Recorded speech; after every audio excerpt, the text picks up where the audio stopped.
بسم اللہ الرحمن الرحیم یا ایہا الذین آمنوا کتب علیکم الصیام کما کتب علی الذین من قبلکم لعلکم تتقون۔ قال النبی صلی اللہ علیہ وسلم لکل شیء زکاۃ وزکاۃ الجسد الصوم، او کما قال صلی اللہ علیہ وسلم صدق اللہ العظیم وصدق رسولہ النبی الکریم۔ ان اللہ وملائکتہ یصلون علی النبی یا ایہا الذین آمنوا صلوا علیہ وسلموا تسلیما۔ اللہم صل علی سیدنا ومولانا محمد معدن الجود والکرم وآلہ وصحبہ وبارک وسلم۔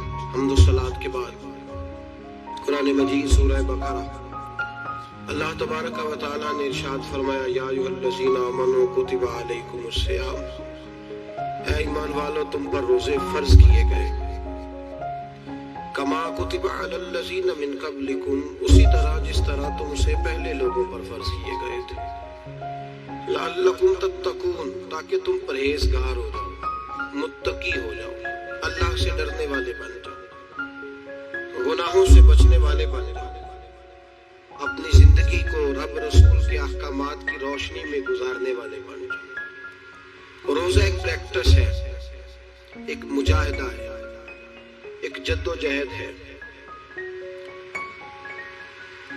جد و جہد کس چیز کی؟ اللہ کی رضا کے مطابق اپنے آپ کو ڈھالنے کی جد و جہد۔ صوم کا لغوی معنی ہوتا ہے رک جانا۔ حلال رزق سامنے پڑا ہے، حلال مشروب سامنے پڑا ہے، حلال رشتہ بیوی کا موجود ہے، لیکن ان سب چیزوں سے حالت روزہ میں رکنا، اللہ کی رضا کے لیے رکنا، اس کا نام روزہ ہے۔ صوم کا معنی رکنے کے ہیں، پرہیز کرنے کے ہیں، بچنے کے ہیں۔ ہر چیز موجود ہے لیکن اللہ کا حکم نہیں ہے تو لہٰذا کھا نہیں سکتے۔ تو رب فرماتے جب جائز چیز ہے تو میری مرضی کے بغیر میرے حکم کے نہیں کھا سکتا، تو نے رکنا ہے تو حرام کیسے کھا لیتا ہے؟ جب جائز چیز کے لیے تجھے حکم ہے، میں کہوں تو کھائے گا، میں کہوں تو نہیں کھائے گا، میں نے حکم دے دیا جائز ہے، روٹی ہے، کھانا ہے، گوشت ہے، تیری فریج میں پڑا سارا کچھ، تو با اختیار ہے، منہ میں دانت بھی ہیں، ہضم کرنے کو ہاضمہ بھی ہے، بھوک کی شدت بھی ہے، پر میری اجازت کے بغیر تو کھا سکتا؟ روزہ رکھ لیا، اب تجھے حکم نہیں کہ تو کھائے، جب جائز چیز میری مرضی کے بغیر نہیں کھا سکتا تو ناجائز کیسے کھائے گا؟ میرے نبی پاک علیہ الصلوۃ والسلام نے اپنے خوبصورت الفاظ کے اندر اس مفہوم کو بیان فرمایا۔ محبوب پاک صلی اللہ علیہ وسلم فرماتے جس نے جھوٹ نہیں چھوڑا، غیبت نہیں چھوڑی، برائی نہیں چھوڑی، اللہ کو اس کے بھوکے پیاسے رہنے کی کوئی ضرورت نہیں۔ وہ کاہے کا رکا ہے؟ جب کوئی کام تو اس نے اللہ کی رضا والا کیا نہیں۔ روزہ رکھ کے دغا کر رہا ہے، روزہ رکھ کے جھوٹ بول رہا ہے، روزہ رکھ کے کم ماپ رہا ہے، تول رہا ہے، دھوکہ دے رہا ہے، رشوت لے رہا ہے، فراڈ کر رہا ہے، حرام کا مال اکٹھا کر کے کہتا ہے اس میں سے چلو 10 دے گے بھی پکا دیں گے۔ وہ بھائی جو کام اللہ نے تجھے کرنے کو حکم دیا تھا، جب تو وہ بجا ہی نہیں لا رہا، مقصد روزہ ہی تو حاصل لعلکم تتقون۔ روزے کا مقصد یہ ہے کہ تو پرہیزگار ہو جائے۔ میرے نبی پاک علیہ الصلوۃ والسلام کی بارگاہ عالی مرتبت میں 2 عورتیں آئیں، یہ چیزیں کھا لو، کہنے لگی محبوبہ ہم نے روزہ رکھا ہوا ہے۔ فرمایا نہیں، تمہارا تو روزہ نہیں ہے، حضور رکھا ہوا ہے روزہ، سحری سے لے کر اب تک کچھ نہیں کھایا، شام تک بھی نہیں کھائیں گی۔ محبوب نے فرمایا ذرا کہہ تو کرو، الٹی تو کرو۔ کہہ کی تو ان کے حلق سے خون بھی نکلا اور گوشت کے لوتھڑے بھی نکلے، بوٹیاں بھی نکلی۔ نبی پاک نے فرمایا وہاں بیٹھ کے تم نے اپنے جاننے والوں کی غیبت نہیں کی، چغلی نہیں کھائی؟ خاموش ہو گئی، گردنیں جھک گئی۔ نبی پاک نے فرمایا تم نے قرآن نہیں پڑھا کہ جو اپنے بھائی کی غیبت کرتا ہے وہ مردہ بھائی کا گوشت کھاتا ہے؟ تو گوشت کھا کے بھی تمہارا روزہ رہ گیا ہے۔ کس طرح کا روزہ ہے کہ صاحب روزہ رکھ کے نہ رکھنے والوں پہ تنقید کر رہے ہیں۔ تراویحیں پڑھ کے نکلے ہیں تو کہتے ہیں میں اکیلا ہی نیک ہوں، باقی تو محلے میں کوئی پڑھتا ہی نہیں۔ یہ کیسا تیرا روزہ ہے؟ کہ تو روزہ رکھ کے تو اس کے مقصد کو نہیں سمجھا. لعلکم تتقون. روزہ دار تو وہ ہے کہ روزہ رکھا ہوا ہے, کھانے میں سے رکا ہے, پینے سے بھی رکا ہے, عمل زوجیہ سے بھی رکا ہے, پھر وہ جھوٹ سے بھی رکے, غیبت سے بھی رکے, بدنکاہی سے بھی رکے, حرام خواری سے بھی رکے ساری چیزوں سے. یہ بتلائیے کہ روزے کی حالت میں اپنی بیوی کے پاس جانا منع ہے تو غیر محرم کو دیکھنا جائز ہے؟ ہمارے ٹی وی پہ میں نے پہلے بھی کہا تھا کہ ہم ٹھیکیدار اور ذمہ دار نہیں ہیں مذہب کے. یہاں ہمارے آنے سے پہلے بھی کوئی بیٹھا تھا, ہم مریں گے تو یہاں ہم سے بڑے بڑے نیک لوگ بیٹھے ہیں, کوئی بندہ ذمہ دار نہیں ہے. بڑے بڑے کچ کلا, صاحب جبہ و دستار, بڑے بڑے صاحب بصیرت, آئمہ, فقہا, علماء, زعماء, نقبا, صوفیاء, اولیاء, غوث, کتب, ابدال, اوتاد, قطب الاقطاب, جانے کون کون آئے, علماء آئے, مفسرین آئے, محدثین آئے, گزر گئے. ہم تو خاک نشین لوگ ہیں, تھوڑا کام کرنے والے, تھوڑی صلاحیت رکھنے والے. لیکن بھائی اگر کرتے ہیں تو ایک کام کرتے ہیں, ساتھ دوسرا نہیں کرتے. یہ کس طرح کا دین سکھانے لوگ نکلے کہ شوال سے لے کر شعبان تک گانا سنایا جائے گا, شعبان سے لے کر شوال تک ناچ گانا کیا جائے گا, شوال سے لے کر شعبان تک دھما چوکڑی ہوگی, رمضان آئے گا تو حدیثیں سنائی جائیں گی, رمضان آئے گا تو لوگوں کو قرآن پڑھ کے سنایا جائے گا. یہ مذہب باز نہیں ہے کہ گویے مذہب سکھائیں گے, ایکٹر مذہب سکھائیں گے. یہ مذہب باز نہیں ہے کہ ایک گلاس کے اندر پہلے شراب پی لو, پھر اسی گلاس میں رمضان آئے تو شہد بانٹنا شروع کر دو. یہ باز نہیں, یہ میرے رسول اللہ کا مذہب ہے. اگر تمہیں شوق ہے دین سیکھنے سکھانے کا, یکم رمضان کو توبہ کرو اور کہو کہ ہم ٹی وی پہ بیٹھ کے حدیثیں سنائیں گے تو سارا سال سنائیں گے, اور جس زبان سے حدیث نکلے گی پھر اس سے کبھی گندا گانا نہیں نکلے گا, پھر کبھی ناچ گانا نہیں ہوگا. یہ کون سا مذہب ہے جو بیویاں سکھا رہی ہیں؟ یہ کون سا دین ہے جو عورتیں سکھا رہی ہیں؟ میرے رسول پاک صلی اللہ تعالی علیہ وآلہ وسلم کا وہ مذہب ہے کہ میرے اعلیٰ حضرت فاضل بریلوی رحمت اللہ علیہ نے فرمایا, مرد کے لیے جائز نہیں کہ وہ عورت کی زبان سے میلاد بھی سنے, نعت بھی سنے. مرد کے لیے جائز نہیں, مرد کو مرد سکھائے گا, عورت سکھائے گی تو عورتوں کو سکھائے گی. بے شک آپ سویرے فتویٰ دیجئے کہ چھوٹی سی مسجد میں بیٹھ کے, چھوٹے سے کونے میں بیٹھ کے چھوٹا سا مولوی, اور وہاں تو اتنے بڑے مفتی ٹی وی پہ بیٹھے ہوئے, وہ غلط ہے تو صحیح ہے کیسے ہو گئے؟ سنو, میرے نبی پاک علیہ الصلوۃ والسلام کے مذہب کا حسن یہ ہے کہ اسلام کہتا ہے ایک نظر بی بی کو دیکھا کسی نے غلطی سے تو معافی ہو جائے گی, دوسری نظر شہوت سے دیکھا تو حرام ہے اس کے لیے. وہ پاکستان کا مولوی ہو یا سعودی عرب کا شاہ ہو, کسی کے لیے عورتوں کے بیچ پھرنا اٹھنا بیٹھنا جائز ہے. میرے نبی پاک صلی اللہ تعالی علیہ وسلم نے فرمایا میں عورتوں سے مصافحہ کرنے نہیں آیا, اور میرے نبی پاک صلی اللہ علیہ وسلم نے فرمایا, حضور فرماتے لیکن نا کتا بالکل ناپاک نہیں ہوتا, کتے کا تھوک ناپاک ہوتا ہے, یا کتا گیلا ہو جائے تو ناپاک ہوتا ہے, لیکن خنزیر سارا ناپاک ہوتا ہے, کل ناپاک ہے خنزیر. نبی پاک نے فرمایا خنزیر بھی ہو اور گند میں لتھڑا ہوا بھی ہو, پیشاب میں لتھڑا ہوا ہو, گوبر میں لتھڑا ہوا ہو, پخانے اور فضلے میں لتھڑا ہوا خنزیر ہو, اس کا جسم تیرے ساتھ ٹکرا جائے تو اتنا برا نہیں جتنا غیر محرم عورت کا وجود تیرے ساتھ ٹکرا جائے تو برا ہے. اس حد تک میرے نبی پاک صلی اللہ علیہ وسلم اور گنبد کے معاملے میں فتویٰ دینے والے, یا رسول اللہ کہنے پر کفر کا فتویٰ دینے والے اور بڑی بڑی باتیں کرنے والے خاموش کیوں ہو گئے؟ یا ایھا الذین آمنوا لا تتخذوا اليہود والنصارى اولیاء.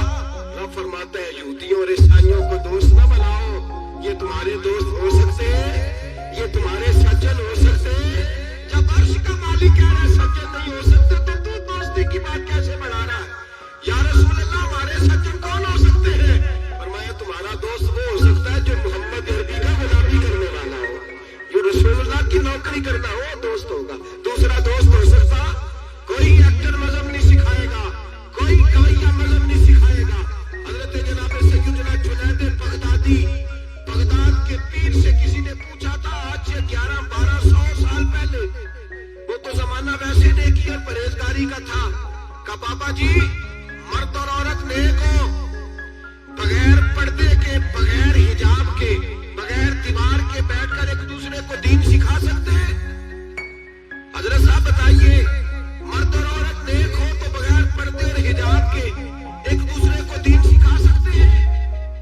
حضرت جنید بغدادی فرمانے لگے سکھانے والا حسن بصری ہو اور سیکھنے والی رابعہ بصری ہو تو پھر بھی بغیر پردے کے بیٹھنے کی اجازت نہیں. تو مفتی صاحب کو اجازت کس نے دی؟ مولانا صاحب کو اجازت کس نے دی؟ بڑا وہ نہیں ہوتا جو ٹی وی پہ زیادہ آتا ہے، بڑا وہ ہوتا ہے جو رسول اللہ کے دین پہ عمل زیادہ کرتا ہے. حضرت عبداللہ ابن مسعود رضی اللہ تعالیٰ عنہ فرماتے زیادہ باتیں کرنے والا عالم نہیں ہوتا. حضور پھر عالم کون ہوتا ہے؟ فرمایا پڑھو قرآن، انما یخشی اللہ من عبادہ العلماء. فرمایا بڑا عالم وہ ہوتا ہے جو اللہ سے زیادہ ڈرتا ہے. اس لیے کہ رب فرماتا ہے میرے بندوں میں سے جو عالم وہ ہے جو اللہ سے زیادہ ڈرتے ہیں، خوف رکھتے ہیں. تو میرے بھائی رمضان المبارک میں بچنا ہے، پرہیز کا وقت ہے. تو کوئی شخص بھی کوئی شو نہ دیکھے، میری منت ہے آپ حضرات، کوئی شو نہ دیکھے. عورت کا دوپٹہ ہے تو ہمیں تو تماشے پہ لگا دیا گیا. عجیب قسم کے ایکٹر آ گئے اور مذہب سکھا رہے ہیں. میری اپیل ہے آپ سے کہ سحری افطاری کے وقت ٹیلی ویژن بند رکھے. کیا چیز کھول کے رکھے؟ یا قرآن کھول کے رکھے یا رسول اللہ کا فرمان کھول کے رکھے. اللہ رسول کی طرف توجہ رکھے، وہ سیکھنے سکھانے کا وقت ہے. چھوڑے گویوں سے دین سیکھا جائے گا، ہمیں کوئی سکھوا نہیں ہے. پکی توبہ کریں، سویرے آئے آ کے دین سکھائیں. اور میں ان سے بھی اپیل کروں گا کہ آؤ دین سکھاؤ. حضرت فضیل بن عیاض فرماتے میں ڈاکو تھا، کبھی کبھی چھپ چھپا کے جمعہ پڑھا کرتا تھا. پھر میں نے توبہ کی تو سچی توبہ کی، پھر میں نے توبہ کی تو رب کو راضی کرنے والی توبہ کی، پھر میں نے توبہ کی تو چھوڑی ہر شے. غریبوں کا لوٹا ہوا مال واپس کیا، جس کے پیسے نہ دے سکا اس کے گھر میں جا کے اس کی بھینسوں کو چارہ ڈالا، اس کے اونٹوں کی خدمت کی، میں نے قرضے چکائے. فرمایا میں سچی توبہ کر کے مسجد آیا. جس خطیب کے پیچھے میں جمعہ پڑھا کرتا تھا وہ میرے ہاتھ میں بیٹھ کر کے مرید ہو گیا. اللہ تبارک و تعالیٰ نے اپنے بندوں کے دل میری طرف پھیر دیے. پھر تمہیں اس میں انعام دینے کی ضرورت نہیں پڑے گی. پھر تم کٹیا نشین بن کے بھی دین پھیلاؤ گے تو اللہ اس میں تاثیر پیدا فرما دے گا. تو روزے کا معنی رکنا ہے. روزے کا معنی بولیے، روزے کا معنی رکنا. کس سے؟ جھوٹ سے، غیبت سے، بدی سے، بد نگاہی، کھانے پینے. روزہ کس پہ فرض ہے؟ امیروں پہ کہ غریبوں پہ؟ جی کہتے ہیں میں تو کام ہی، میرا تو کام ہی محنت مزدوری والا، میں کیسے روزہ رکھوں؟ میں تو دیہڑی لگاتا ہوں تو روزہ کیسے رکھوں؟ میں نے نہیں کسی حدیث میں پڑھا کہ روزہ وہ رکھے جو دفتر پہ بیٹھتا ہے. صحابہ کے زمانے میں تو دفتر ہوتے ہی نہیں تھے، کسی جگہ نہیں لکھا ہوا روزہ وہ رکھے گا جو اے سی میں بیٹھتا ہے. تب تو اے سی تھے ہی نہیں. حضرت ابو بکر صدیق رضی اللہ تعالیٰ عنہ سے لے کر جناب بلال تک سارے اپنے ہاتھ سے کام کرتے، سارے اپنے ہاتھ سے کام کرتے، سارے. حضرت عمر فاروق رضی اللہ تعالیٰ عنہ خلیفہ وقت ہونے کے باوجود مال غنیمت کے اونٹ چرنے جاتے تھے تو چراگاہ میں چھوڑنے میں جاتے تھے، لینے بھی آتے تھے واپس. سارے لوگ اپنے ہاتھوں سے مشقت والے کام کرتے. حضرت بلال مزدوری کرتے، سلمان فارسی مزدوری کرتے، مقداد مزدوری کرتے، صحابہ مزدوریاں کرتے، روزے رکھتے. اور رمضان کے جانے کا وقت ہوتا تو در رسول پہ کھڑے ہو کے عرض کرتے محبوبہ دل نہیں بھرا، دل کرتا ہے کبھی رب سارا سال ہی روزے عطا کرے، سارا سال رمضان دے تو ہم سارا سال روزے رکھنے کو تیار ہیں. جذبہ تھا، طاقت تھی، ہمت تھی. آج نوجوان لڑکا ہے کہتا ہے مجھ سے بھوک برداشت نہیں ہوتی. میرے بھائی رب بیماری لا دینا، اللہ سے دعا مانگے اللہ شفائے عطا فرمائے، اور دعا کرے اللہ آزمائش سے محفوظ فرمائے. آپ یقین کریں میں نے لوگوں کو دیکھا ہے حلق سے قطرہ نہیں اترتا، خوراک کی نالی لگی ہوئی ہے، اعلیٰ غذائیں پکی ہوئی پڑی ہے. عرش کا مالک کہتا ہے میں تیرے حلق سے گزرنے نہیں دوں گا. قانون بن گیا. میں نے دیکھا ہے ٹرپ پہ لوگ زندہ ہے، بوتل لگی ہوئی ہے گلوکوز کی، گزارا چل رہا، اعلیٰ غذائیں پڑی ہیں، لاکھوں روپیہ تجوری میں پڑا ہے. مالک کہتا ہے تو نہیں کھا سکتا تو وہ کھانے نہیں دیتا، نہیں کھانے دیتا. ایک شخص یورپ کے علاقے کا، میں کسی کالم نویس کا پڑھ رہا تھا، وہ کہتا ہے میری کھربوں میں جائیداد ہے لیکن میرے معدے میں ایسی تکلیف ہے کہ میں آٹے کو چھان کر جو اوپر سے پورا نکلتا ہے صرف وہ کھا سکتا ہوں، اس کے علاوہ میں کائنات کی کوئی نعمت کھا نہیں سکتا. اور میرے بھائی وہ جب چاہے تو بڑے بڑے کھانے کھانے سے تجھے روک دے، تیرے دانت چبانے کے قابل نہ رہے، زبان نگلنے کے قابل نہ رہے، معدہ تیرا ہضم کرنے کے قابل نہ رہے. وہ جب چاہے تو جو مرضی کر لے.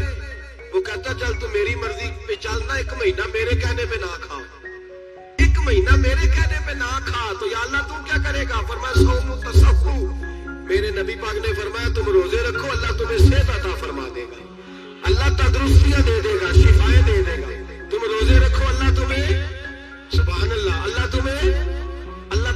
دیتا ہے, ہمت دیتا ہے, اللہ ہمت دیتا ہے. میں نے دیکھا ہے, میں نے بزرگوں کو دیکھا ہے, ضعیف لوگوں کو دیکھا ہے, کمزور لوگوں کو دیکھا ہے. میں نے دیکھا ہے روزے رکھتے ہوئے, مزدوروں کو دیکھا ہے روزے رکھتے ہوئے. میں اپنے ابا جی کو کہتا, ابا جی اتنی سخت گرمی اور مزدوری آپ کرتے اور مزدوری کے عالم میں روزہ رکھتے, تو کہتے پتر روزہ کی آندا ہے, روزہ کدوں کو جاندا ہے, روزہ اپنی جگہ تے مزدوری اپنی جگہ ہوتے.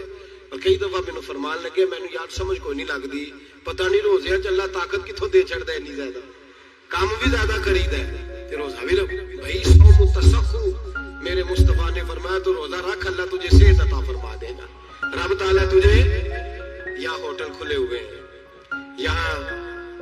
یہاں عجیب حالات ہیں, ہوٹل کھلے ہوئے ہیں, لوگ بہانے ڈھونڈتے پھرتے ہیں, کہتے ہیں کٹ لگ گیا تھا, ذرا تھوڑا سا خون نکل آیا, سنی پلاس لگائی ہے تو روزہ نہیں رکھا, یہ ذرا مجھے تھوڑی دقت ہو گیا تو میں نے روزہ نہیں رکھا, کھانسی لگ گئی ہے تو روزہ نہیں رکھا. او خدا کے بندے, روزہ تو نعمت ہے. اور سبحان اللہ, میرے نبی پاک نے فرمایا لکل شیء زکات و زکات الجسد الصوم, فرمایا ہر شے کی زکات ہوتی ہے, وجود کی زکات روزہ ہے. روزے رکھو جسم کی زکات نکل جائے گی. فاقہ کرنا بھی میرے نبی پاک کی سنت ہے, مسواک کرنا بھی سنت ہے, اور فاقہ کرنا بھی. مسواک والی سنت زیادہ اپناتے ہیں لوگ, فاقہ کرنا بھی نبی پاک کی سنت ہے. ایک صاحب مجھے کہنے لگے جناب بیٹھ کے کھانا حضور کی سنت ہے. میں نے کہا کبھی کبھی نہ کھانا بھی نبی پاک کی سنت ہے, نہ کھانا بھی حضور کی سنت ہے. اور ہمارے فقہاء نے لکھا ہے جو روٹی زیادہ کھاتا ہے اس میں دو باتیں پیدا ہو جاتی ہیں. کیا کیا؟ ایک بولتا زیادہ ہے, دوسرا سوتا زیادہ ہے, غافل ہو جاتا ہے. فقہ اور حکیم اطباء ڈاکٹر کہتے ہیں کہ پیٹ خالی رہے نا جس آدمی کا, اس کا حافظہ مضبوط ہوتا ہے, اس کے ذہن کی گرہ کھلتی ہے. زیادہ کھانے سے تو خماری چڑھتی ہے, دماغ ڈھونڈتے پھرنا روٹی کدھر سے آج اچھی ہے, گھر میں نہیں پکی تو ہوٹل چلے جانا, کھانے کے سوا اور کام ہی کوئی نہیں. وہ صاحب میرے نبی پاک علیہ السلام نے فرمایا کافر 7 آنتوں سے کھاتا ہے, 7 آنتوں سے, اور فرمایا میرا مومن 1 آنت سے کھاتا ہے. اس کے وجود میں کھانے والی 1 آنت ہے, کافر 7 آنتوں سے کھاتا ہے. فاقہ کشی سے نورانیت پیدا ہوتی ہے, کم کھانا. لیکن نبی پاک صلی اللہ علیہ وسلم نے اللہ سے فاقہ مانگ کے لیے, یا اللہ 1 وقت روٹی دے, 1 وقت کا فاقہ دے, مانگ کے لیے نبی پاک مانگ کے. حضرت ابو ہریرہ رضی اللہ تعالیٰ عنہ فرماتے ہیں بھوک زیادہ لگتی تھی نا جب مجھے, تو میں حضرت عمر سے, ابو بکر سے, عثمان, مولا علی سے کوئی مسئلہ پوچھ لیتا تھا, اور جب میں مسئلہ پوچھتا تھا تو وہ مجھے روٹی کھلا دیتے تھے. جب میں ان سے مسئلہ پوچھتا تو وہ مجھے, حضرت ابو ہریرہ فرماتے ہیں مجھے بھوک لگی, میں حضرت عمر کے پاس گیا, ان سے مسئلہ پوچھا. ان کا رواج تھا جب میں مسئلہ پوچھتا تو پہلے روٹی کھلاتے. ہمارے بزرگ یہ فرماتے ہیں کہ کھانے کھلا کے دین پڑھاؤ. صرف تمہارا کتب خانہ نہیں کھلا ہونا چاہیے, تمہارا دسترخوان بھی کھلا ہونا چاہیے. کسی نے نبی پاک صلی اللہ علیہ وسلم سے پوچھا تھا بہترین مسلمان کون ہے, حضور نے فرمایا جو سلام لینے میں پہل کرے اور روٹی زیادہ کھلائے, جو روٹی ہر وقت فکر کرے یار تو روٹی کھا لے, روٹی کھانے کی طرف توجہ دلائے.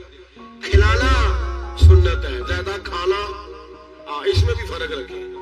تو نبی پاک صلی اللہ علیہ وسلم کے صحابی حضرت ابو ہریرہ رضی اللہ تعالیٰ عنہ فرماتے ہیں میں نے حضرت عمر سے مسئلہ پوچھا, میں نے کہا حضور مسئلہ بتائیں, تو کہتے پہلے ان کی عادت تھی جب میں مسئلہ پوچھتا تو روٹی بھی کھلاتے, آج انہوں نے مسئلہ ہی بتایا ہے, روٹی کوئی نہیں کھلائی. تو مجھے کہنے لگے ابو ہریرہ تو سوچتا ہوگا روٹی نہیں اس نے پوچھی, تو نے کب سے کھانا نہیں کھایا؟ میں نے کہا آج صبح سے. تو جناب عمر کہنے لگے میں نے کل صبح سے نہیں کھایا. چل ابو بکر صدیق کے گھر مسئلہ پوچھتے ہیں. کہتے جناب صدیق اکبر کے دروازے پہ گئے, جا کر کے ان سے مسئلہ پوچھا. ان کی بھی عادت تھی جب کوئی مسئلہ پوچھنے جاتے تو دسترخوان بچھا لیتے, کہتے آؤ روٹی بھی کھلاتا ہوں, مسئلے بھی بتاتا ہوں. کہتے گئے تو انہوں نے بھی مسئلہ بتایا, روٹی کوئی نہ پوچھی. تو کہنے لگے عمر ابو ہریرہ تم لوگوں نے کل پرسوں سے نہیں نہ کھایا ہوگا. اور ابو بکر کو 4 دن گزر گئے, تھوڑا سا دودھ ملا ہے یا کھجور ملی ہے, روٹی کوئی نہیں ملی. چلو درے رسول پہ چلتے, آؤ حضور کی بارگاہ. کہتے ہیں نبی پاک کی بارگاہ میں آئے, حضور نے چہرے دیکھے, کریم سے مسئلہ نہیں پوچھنا پڑا. میرے مصطفیٰ کریم نے فرمایا بھوک لگی ہوئی ہے تم تینوں کو, 3-4 دن ہو گئے. اللہ کے رسول نے فرمایا مجھے پورا ہفتہ ہو گیا ہے. سبب کچھ اور ہے جس کو تو خود سمجھتا ہے. زوال بندہ مومن کا بے زری سے نہیں, بھوک نقصان کا